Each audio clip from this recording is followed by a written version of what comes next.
Hello and welcome back to another episode of the F1 2020 My Team Career Mode series. Today, as you can tell by the title, is Austria. Now, Austria is probably one of my stronger tracks on the game. It is a little bit difficult, obviously, in the My Team car, but we'll see how the race goes in this video. We're just going to get some practice sessions done. Obviously, we'll do the 100% success rate ones first, and then we'll move on to the 70% ones and see how many we can get done in the time allocated. Just moving on to qualifying pace one, another 100 R&D points. Half an hour left in practice one. We'll manage to get a 70% success rate weight reduction. I'm going to try and get another 100 R&D points, which we fail. I'm going to try that again. Hopefully we can be successful on the second time of asking, and we go purple, which is great.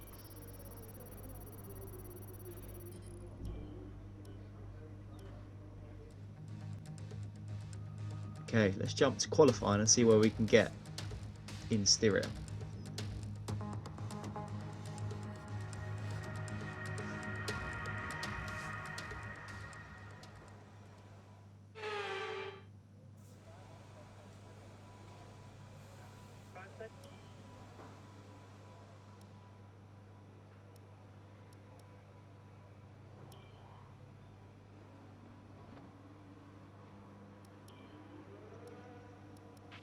Okay, let's update the setup. As normal, I'm going to show you my best lap of qualifying one.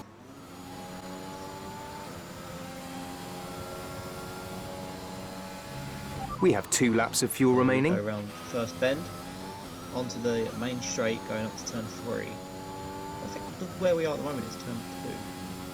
This bit here is turn 2.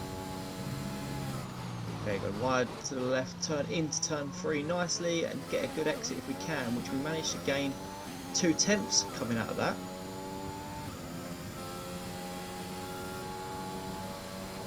Go wide here, try and hit the apex, get the right wheel over the curb and then get the power down. We're 3 tenths up on our time to try and go wide here, turn left into the sharp left-hander, probably the hardest corner on the track.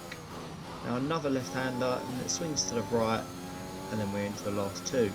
We're 3 tenths up. Can we improve on our time? We brave through here, get a little bit of that curve because it pulls you round. Try and stay in between the track limits and get down on the power. DRS open and we lost 2 tenths going around that last corner.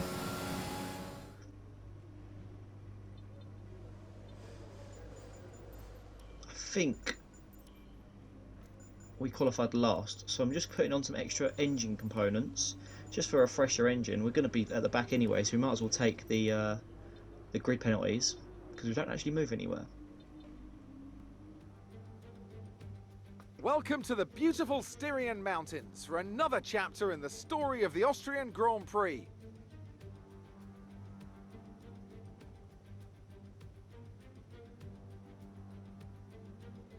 The Spielberg circuit then is situated 700 metres above sea level, with just 10 corners making up one of the shortest laps of the season. One time around here is a distance of 2.6 miles, with the best overtaking chances into turn 1 or the tight uphill turn 3.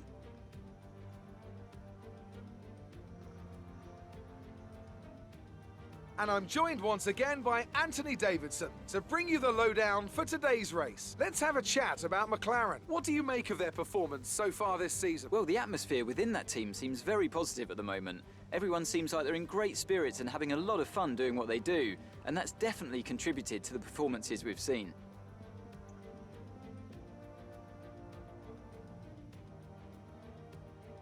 With the race minutes away from starting, here's what today's grid rundown looks like. Good job yesterday from Valtteri Bottas. The Finn starts from pole position, and Lewis Hamilton completes the front row.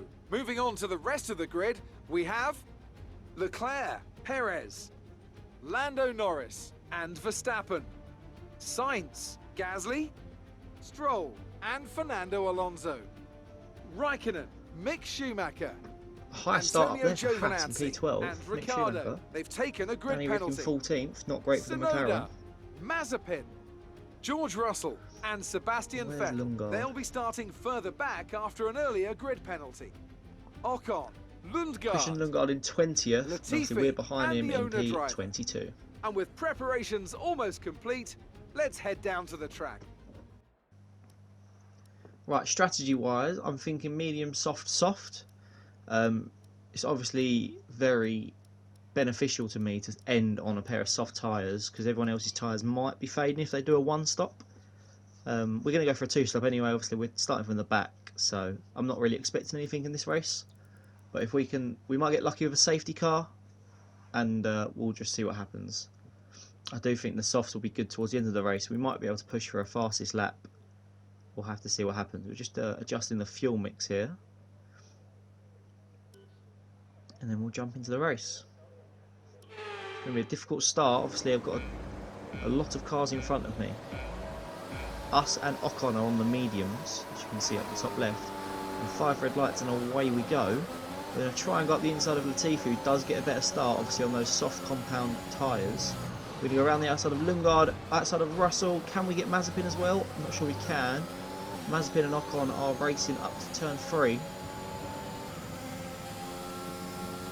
I'm looking up the inside. I'm seeing if there's any space. We are going to send it up the inside. We do catch the outside of Mazepin, but we managed to move up into 16th place after 3 corners of the Austrian Grand Prix.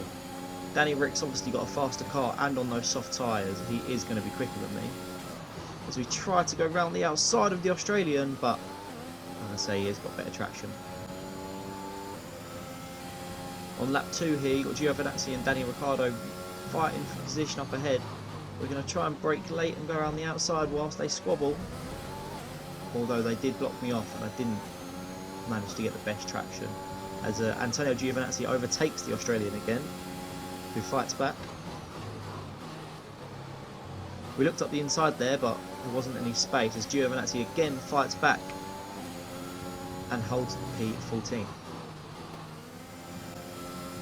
Still fighting the Italian and Australian. I think Danny Rick might be able to pull through here as DRS is about to be enabled as we go on to lap 3. DRS will be enabled this lap. You can use it when within 1 second of the car ahead and in the DRS zone. And he pulls out of it. Unfortunately enough, we've got the better traction. DRS are enabled, and we're going to go on the hunt for the McLaren. Can we get a dive bomb up the inside? We think better of it, and we just tuck in behind him.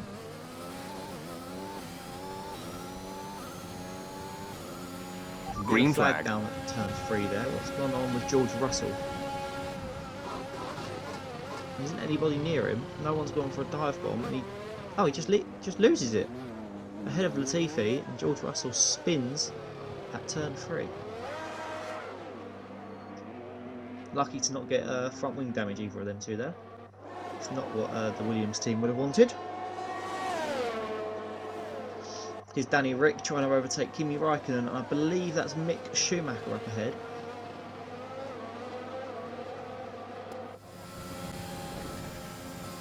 Vettel overtakes us, and we fight back with a little bit of a dive bomb into turn 3 on lap 6 here. Danny Rick still fighting with Mick Schumacher and Giovinazzi. So a little replay of our little dive bomb on Vettel, and obviously Danny Rick going around the hairpin with the Haas and the Alfa Romeo driver.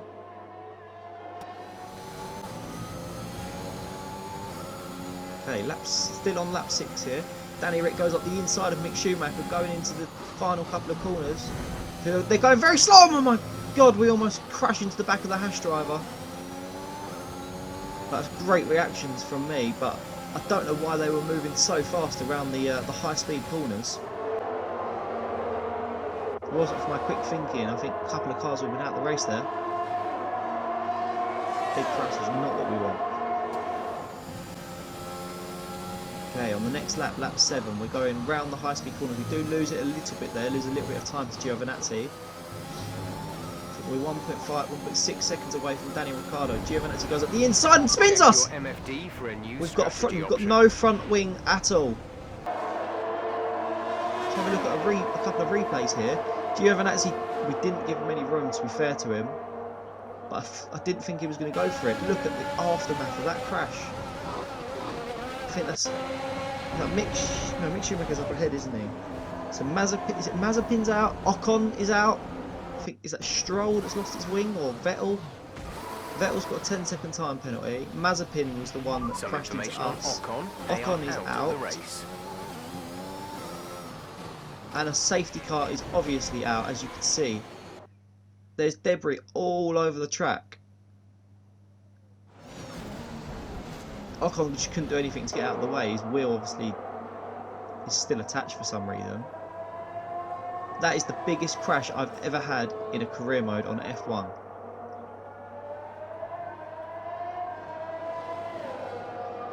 The amount of debris on the track.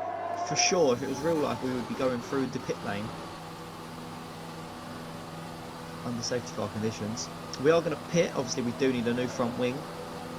We're down in P17. Vettel's got a 10-second time penalty, so I'm assuming he's going to serve 5 seconds of that. As Lundgaard holds us up, the tyres weren't ready for the team to double stack. And we're going to have a very long pit stop here. Get the front wing off. Get on with it. And we've had to go for mediums as it wasn't quite time to go medium soft soft, so we're going to go for a medium soft strategy. And we do catch up with the safety car as it's coming in, so we almost missed the release. The tyres are cold, they're only 75 degrees, so we haven't warmed them up enough, even though we were literally going full speed around the track to catch up with the safety car pack. Latifi was the other one that crashed out. The track is clear. I think it was Ocon, Latifi and Giovinazzi are the 3 DNFs in this race. As we get absolutely jumped by Vettel at the safety car release. We do miss out on a lot of time. He's 6 tenths up the road. We're going to deploy a lot of ERS if we can and try and keep up with him. Can we go for a cheeky dive bomb? We do go up the inside of Vettel. Can we get Mazepin as well? No, we can't. We pull out of it. I'm going to try and hold on to the position on the German.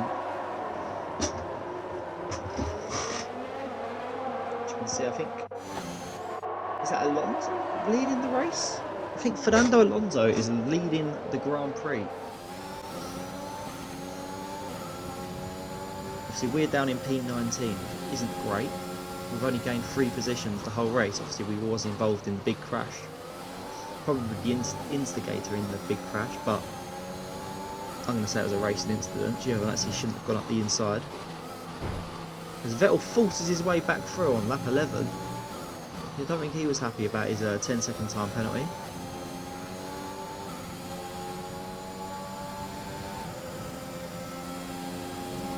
As you can see, someone's got... George Russell is going into the pits and causes a massive... Well, almost another massive crash as Vettel and Mazepin are almost going to the back of him. Have a little replay of that. Obviously, Austria's pit lane is silly because you have to go in that lane, and then a lot of cars just cut the corner. So it is a stupid place to have a pit lane entry. But fortunately, we don't collide with Vettel or is it Mazepin? Talking about Mazepin, Vettel spins on the next couple of corners on turn 1. Right, we're behind Tsunoda here as he's pitted around lap 11 or lap 12. We're up to P11, so Mazepin obviously, Tsunoda wasn't the only one that pitted. As we go around the outside at turn 3 of Max Verstappen, I think that is there. He's obviously pitted for fresh tyres and been caught in the pack. We're up to P11, just behind Kimi Raikkonen. We've got Mick Schumacher and Max Verstappen behind us. Verstappen gets past Mick Schumacher, as you can see.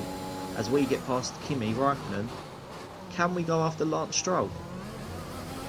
We've still got to sit on these tyres for about 10 more laps in order to go onto softs as Max Verstappen gets past us on his much fresher compound of medium tyre. We do get DRS going up the straight. Can we re-overtake him and keep our lead? We can. Back up to P10 for the South Blues Racing team. We leave him enough room. Or simply just DRS allowing us to get past him. Now, obviously, the Red Bull is a much quicker car. Here is Max coming up behind us again, lap 17. It's not really a fight that we want to be fighting. We want to stay ahead of the middle pack. Max Verstappen is fighting as we almost go into the back of him. This is what I mean, we don't really need to be fighting a Red Bull.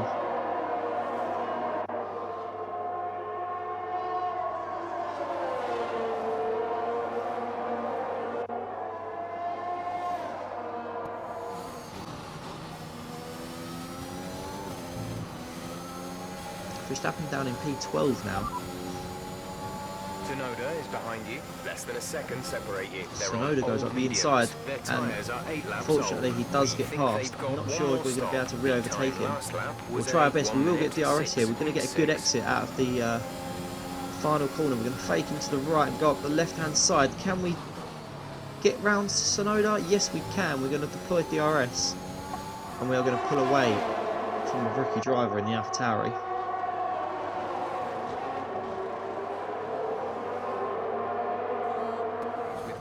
For now, keep taking care of them. Right, now we've got Max Verstappen with a lot of speed coming up the inside down the home finish, start finish straight. We're going to turn in, hopefully he backs out, and I think we touched. Okay, clear. Let's have a look at a little replay. He does spin, but I don't know if it's a touch off me or if he spins on the curb. We'll see from this angle. It'll be his front left and my back right. We do touch a little bit and he does spin. Fortunately, I don't think he takes any damage. But we do keep the position. We're not going to give up easy. On the next lap, Lundgaard gets done exactly the same by the Alpine driver. I think that's Fernando Alonso. It's exactly the same. They've touched the same wheel in the same position, and unfortunately, Lundgaard spins this time rather than Max Verstappen. Tsunoda gets up the inside. We're going to have DRS on the resulting straight. We should be able to get back past him. And we do. We're going to late brake. We're going to try and defend the corner. And we manage to hold on to P10. See, I think everyone still has to pit, as there are yellow flags in the middle sector. I think that's Pierre Gasly who's going to be DNFing. We've got mechanical failure. Yellow flag. Yuki Tsunoda gets up the inside. Can't really be overtaken there, mate. You've got a yellow flag, but I think he got the move done before the yellow flag started, so we are still racing. And Yuki Tsunoda does have P9 in this Grand Prix. As you can see, Lance Stroll's in the pit, so the AI have started to pit for their second time. We've still got 3 or 4 more laps until we can get onto softs. Obviously we have to go softs or hards, as we've gone onto the same tyre compound twice on the trot. Carlos Sainz comes out of the pitch just ahead of us, and Tsunoda gets a great run out of the first corner. Sorry, we're going to lose a lot of time, but Carlos Sainz manages to get past him and hold him up. So, 13 laps to go in this Grand Prix. Are we pitting this lap? I'm not sure. As Alonso gets past us, we do spin it into the pits. 12 laps to go. We're going to go on a fresh compound set of tyres. Fresh soft compound set of tyres. Forgot how to speak then. And hopefully we can hunt down what looks like Kimi Raikkonen and Yuki Tsunoda, who obviously pitted the lap before. Obviously we was racing him. Exit now. The AlphaTauri driver does get past. No more scheduled pit stops. Kimi Raikkonen is 10 seconds up the road. Mick Schumacher gets past us, but we should be able to just easily slide past him.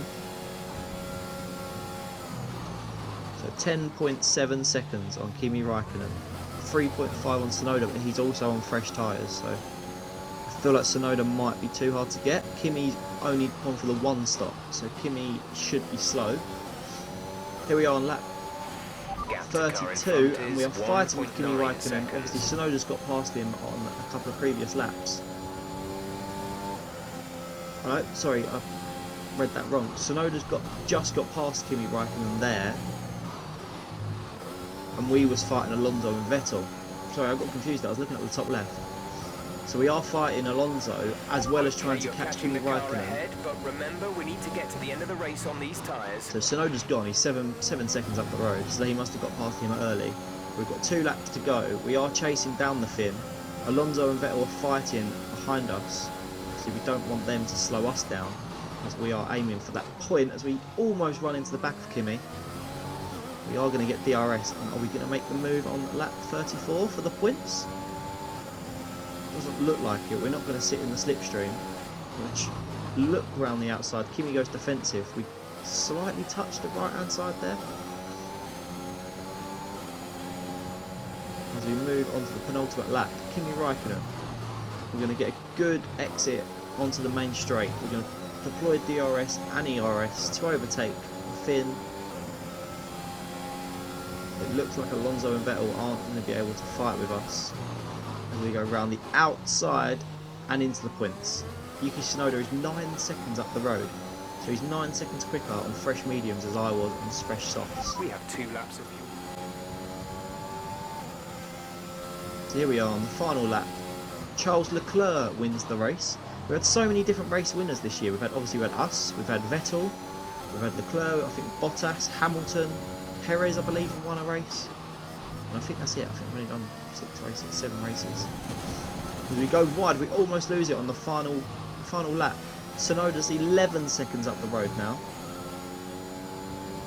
Not sure how the mediums were quicker than the softs, but we'll have to give it to him. It's great, he's run really well. As we come around the final 2 corners, and we finish with a point. Okay, pick up rubber and bring it home.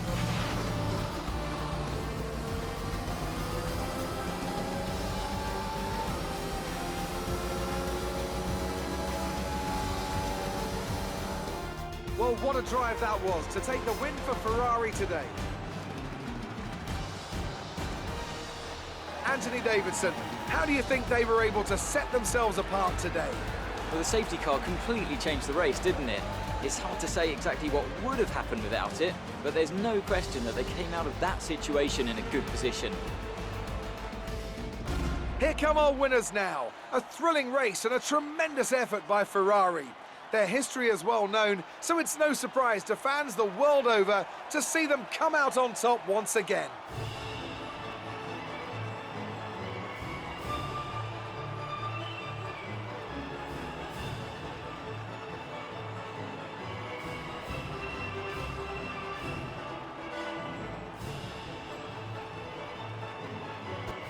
Let's have a look then at the drivers' standings. That lead at the top of the table has shrunk somewhat today. After an incredible day of racing, who was your driver of the day, Ant? I'm going to give it to the owner-driver today. They demonstrated a very delicate touch in close proximity to other cars, as well as showing a lot of maturity and patience in difficult situations. It's time to check out the constructors' standings. No change in the top spot, but with today's points, their hold on the lead is getting weaker. There was also a strong showing from the McLaren team today, as they make their way up the standings.